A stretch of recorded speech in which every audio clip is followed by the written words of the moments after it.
মহাভারত যুদ্ধে বিজয়ী হওয়ার পর পাণ্ডবরা ৩৬ বছর পর্যন্ত হস্তিনাপুরে রাজ করেছে। তারপর বিভিন্ন রকমের ভয়ঙ্কর অশুভ ঘটনা ঘটতে শুরু করল। ভগবান শ্রীকৃষ্ণ গান্ধারী থেকে যে অভিশাপ পেয়েছিলেন এবং তার পুত্র ঋষিদের থেকে যে অভিশাপ পেয়েছিল, তার কারণে যদুবংশ একে অপরের সাথে লড়াই করে ধ্বংস হয়ে গিয়েছিল। তারপর বলরাম সমাধি ধারণ করে নিজের প্রাণত্যাগ করে। তারপর এক শিকারী দ্বারা চালানো তীরে শ্রীকৃষ্ণ প্রাণত্যাগ করেন। এই কথা যখন পাণ্ডবরা শোনেন, তখন তারা দ্রৌপদীকে বলে পরলোক যাওয়ার নির্ণয় নেয়, আর তারপরে তাদের শরীর পরলোক যাওয়ার জন্য প্রস্থান করে। কিন্তু বন্ধুরা, আপনারা কি জানেন এই যাত্রা যুধিষ্ঠিরকে বিভিন্ন ধরনের পরীক্ষার মধ্যে দিয়ে পার হতে হয়েছে? যদি না জেনে থাকেন, তাহলে আজকের ভিডিওটি আপনার জন্য। বন্ধুরা, আপনাদেরকে বলে দেই যে স্বর্গযাত্রার সময় বেরোনোর আগে যুধিষ্ঠির উৎসকে ডেকে তাকে সমস্ত রাজ্যের দেখভাল করার ক্ষমতা দান করে দেন এবং অভিমন্যুর পুত্র পরীক্ষিতের রাজ্যাভিষেক করে দেন। এরপর দ্রৌপদী এবং পাণ্ডবরা সাধুদের বস্ত্র ধারণ করে আর স্বর্গযাত্রার জন্য বেরিয়ে পড়ে। কিন্তু হস্তিনাপুর থেকে বেরোনোর পরে রাস্তায় একটি কুকুরও তাদের পেছনে পেছনে চলতে থাকে। এই দৃশ্য দেখে অর্জুন, ভীম, নকুল ও সহদেব খুবই আশ্চর্য হলেন। তখন যুধিষ্ঠির তাদেরকে বলেন, এটি আমার প্রভু ভক্ত কুকুর। তারপর 5 জন পাণ্ডব সহ দ্রৌপদী অনেক তীর্থ, নদী আর সমুদ্রে যাত্রা করতে করতে আগে এগোতে থাকে। তারপর একদিন তারা সবাই যেতে যেতে লাল সাগর পর্যন্ত পৌঁছে যায়। কিন্তু যাত্রা শেষ হওয়ার সময়ও অর্জুন তার গান্ডীব ধনুকের লোভ ত্যাগ করতে পারেনি, যে কারণে লাল সাগরের কাছে অগ্নিদেব প্রকট হন আর তিনি অর্জুনকে গান্ডীব ধনুক ত্যাগ করতে বলেন। তখন অর্জুনকেও না চাইতেও ওই তীর আর ধনুক জিনিস দুটি ত্যাগ করতে হয়েছিল। তারপর পাণ্ডবরা পৃথিবীর পরিক্রমণ পূর্ণ করার ইচ্ছায় উত্তর দিক থেকে যাত্রা শুরু করেন। এভাবে যাত্রা করতে করতে পাণ্ডবরা হিমালয় পর্যন্ত পৌঁছে যান, যেখানে তাদের কেদারনাথের শিবের দর্শন হয় আর তারা বন্ধু বান্ধবদের ও ভাতৃ হত্যা করার পাপ থেকে মুক্তি পান। তারপর ভগবান শিব তাদেরকে স্বর্গের রাস্তা বলে দিয়েছিলেন। এরপর পাণ্ডবরা আগে এগোতেই বালিভরা সমুদ্র দেখতে পায়। তারপর তারা সুমেরু পর্বতের দর্শন করেন। তারপরেও সবার শরীর স্বর্গের দিকে এগোতে থাকে। তখনই ইন্দ্রদেব সেখানে প্রকট হন। তিনি পাণ্ডবদের বলেন, আমি তোমাদেরকে নিতে এসেছি। তখন যুধিষ্ঠির বলেন, প্রভু ক্ষমা করবেন, আমরা আপনার সাথে স্বর্গে যেতে পারবো না, কারণ আমরা সবাই মানুষ আর আমাদের নিজের শক্তির ওপর নির্ভর করেই স্বর্গে যেতে হবে। যুধিষ্ঠিরের মুখ থেকে এমন কথা শুনে দেবরাজ ইন্দ্র প্রসন্ন হন এবং সেখান থেকে চলে যান। এরপর 5 জন পাণ্ডব, দ্রৌপদী এবং সেই কুকুরটিও খুবই দ্রুত গতিতে আগে এগোচ্ছিল। তখনই দ্রৌপদী কাঁপতে কাঁপতে পড়ে যান। তা দেখে ভীম যুধিষ্ঠিরকে বলেন, দ্রৌপদী তো কখনো কোনো পাপ করেনি, তাহলে কোন কারণে সে সবার প্রথমে নিচে লুটিয়ে পড়ল? তখন যুধিষ্ঠির বলেন, দ্রৌপদী আমাদের সবার মধ্যে থেকে অর্জুনকে বেশি ভালোবাসতেন, এই কারণে তার সাথে এমনটা হলো। এরকম বলে যুধিষ্ঠির দ্রৌপদীকে না দেখেই আগে এগিয়ে গেলেন। এর কিছুক্ষণ পর সহদেব নিচে লুটিয়ে পড়ে। তখন ভীম পুনরায় যুধিষ্ঠিরকে সহদেবের পড়ে যাওয়ার কারণ জিজ্ঞাসা করেন। তার উত্তরে যুধিষ্ঠির বলেন যে সহদেব কাউকেই তার মতো বিদ্বান, বুদ্ধি, জ্ঞান সম্পন্ন ভাবতেন না। এই দোষের কারণে তাকে আজ নিচে পড়ে যেতে হলো। এর কিছুক্ষণ পর সহদেবও নিচে লুটিয়ে পড়ে যান। তখন ভীম পুনরায় যুধিষ্ঠিরকে সহদেবের পড়ে যাওয়ার কারণ জিজ্ঞাসা করেন। তার উত্তরে যুধিষ্ঠির বলেন যে সহদেব কাউকেই তার মতো বিদ্বান, বুদ্ধি, জ্ঞান সম্পন্ন ভাবতেন না।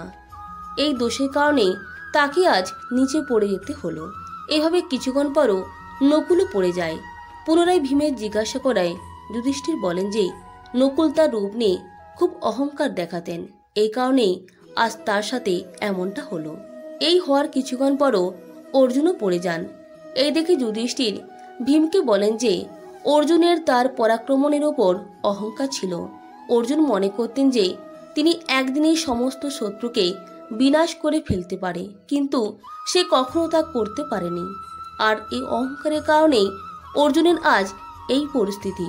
এই বলে যুধিষ্ঠির আগে এগোতে থাকেন। তারপর কিছুটা এগোনোর পরে ভীমও নিচে পড়ে যান।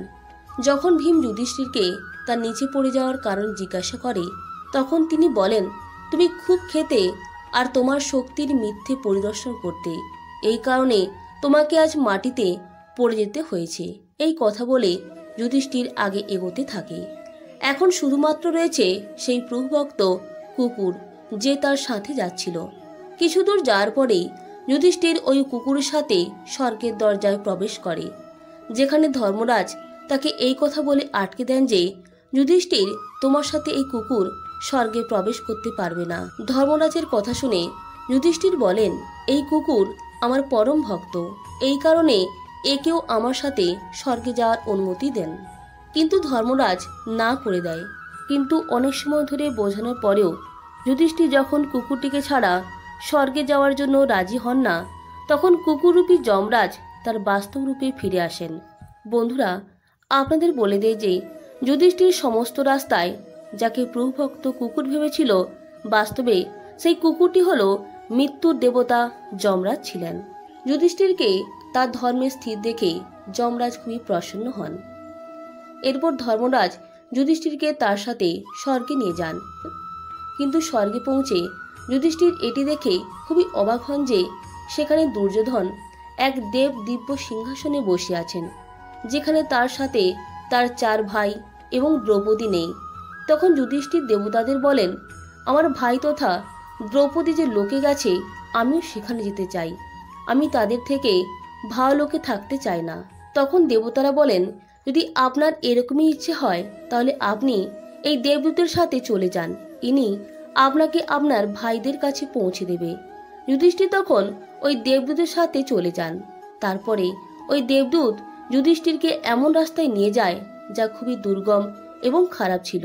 ওই রাস্তার চারিদিকে ছিল ঘোর অন্ধকার, চারিপাশে সারি সারি লাশের পাহাড় দেখা যাচ্ছিল, যা থেকে দুর্গন্ধ আসছিল। তাছাড়া লোহার চঞ্চযুক্ত কাক উড়ে বেড়াচ্ছিল। সেটি ছিল অসিপত্র নামক নরক। সেখানের দুর্গন্ধে বিরক্ত হয়ে যুধিষ্ঠির দেবদূতকে জিজ্ঞাসা করেন, আমাদের এই পথে আর কত দূর যেতে হবে, আর আমার ভাইয়েরা কোথায় আছে? যুধিষ্ঠিরের কথা শুনে দেবদূত বলেন, দেবতারা বলেছিলেন যখন আপনি ক্লান্ত হয়ে যাবেন তখন আপনাকে ফিরিয়ে নিয়ে যেতে। যদি আপনি ক্লান্ত হয়ে যান তাহলে চলুন আমরা পুনরায় ফিরে যাই। যুধিষ্ঠির এরকম করারই নির্ণয় নেন। কিন্তু যখন যুধিষ্ঠির পুনরায় ফিরতে থাকে, তখন তিনি দুঃখী মানুষদের আওয়াজ শুনতে পান। তারা যুধিষ্ঠিরকে বারবার সেখানে আরো কিছুক্ষণ থাকার জন্য অনুরোধ করছিলেন। ওই করুণ আওয়াজ শুনে যুধিষ্ঠির যখন তাদের কাছে তাদের পরিচয় জিজ্ঞাসা করেন, তখন তারা কর্ণ, ভীম, অর্জুন, নকুল, সহদেব এবং দ্রৌপদী রূপে তাদের পরিচয় দেয়। তখন যুধিষ্ঠির ওই দেবদূতদের বলেন যে, তুমি পুনরায় দেবতাদের কাছে ফিরে যাও। আমার এখানে থাকার কারণে যদি আমার ভাইয়েরা সুখী হয়, তাহলে আমি এই দুর্গম স্থানেই থাকব। এরপর দেবদূত গিয়ে এই কথা দেবরাজ ইন্দ্রকে বলে। তারপর কিছু সময় পরে সমস্ত দেবতা যুধিষ্ঠিরের কাছে যান। দেবতাদের আশাতে সেখানে সুগন্ধিত হাওয়া চলতে থাকে, চারিদিক আলোকিত হয়ে যায়। এই দেখে যুধিষ্ঠির দেবতাদেরকে জিজ্ঞাসা করেন, হে দেবগণ, আমাকে প্রথমে এটা বলুন যে এসব কি? তখন দেবরাজ ইন্দ্র যুধিষ্ঠিরকে বলেন যে, তুমি অশ্বত্থামার মৃত্যুর কথা বলে ছল করে দ্রোণাচার্যকে বধ করেছিলে। এই পরিণামের কারণে তোমাকেও ছলস্বরূপ কিছু সময়ের জন্য নরকের দর্শন পেতে হয়েছে। এখন তুমি আমাদের সাথে স্বর্গে চলো। সেখানে তোমার ভাই ও অন্যান্য বীরেরা অনেক আগেই পৌঁছে গেছেন। তারপর দেবরাজ ইন্দ্রের কথা শুনে যুধিষ্ঠির গঙ্গায় স্নান করেন। স্নান করার সঙ্গে সঙ্গেই তিনি মানব শরীর ত্যাগ করে দেব শরীর ধারণ করে নেন।